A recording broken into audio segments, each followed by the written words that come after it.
Hello বন্ধুরা, আমি এখানে আজকে একটা জিনিস নিয়ে চলে এসেছি। 2 মিনিটের ম্যাগি। 2 মিনিটে হয় কিনা সেটাই হচ্ছে দেখার বিষয়। তো চলো আজকে দেখি বানানো যায় কিনা 2 মিনিটের ম্যাগি 2 মিনিটে। তো এখানে জল গরম হচ্ছে, অলরেডি জল আমি বসিয়ে দিয়েছি। আর এখন বাজে 7টা 20। তো দেখা যাক 2 মিনিটের মধ্যে হয় কিনা।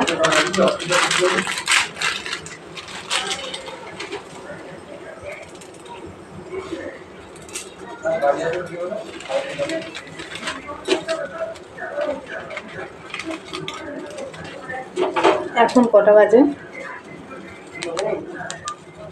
তো এখন দেখতেই পাচ্ছ 7টা 20 বাজে। আমি দিয়ে দিয়েছি অলরেডি ম্যাগিটা। তো মশলাটা দেব।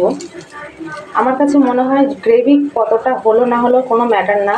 এখানে ম্যাগিটা সেদ্ধ হওয়াটাই 2 মিনিটের হয় কিনা সেটাই দেখার বিষয়। তো দেখো, ভিডিওটা দেখতে থাকো, স্কিপ করো।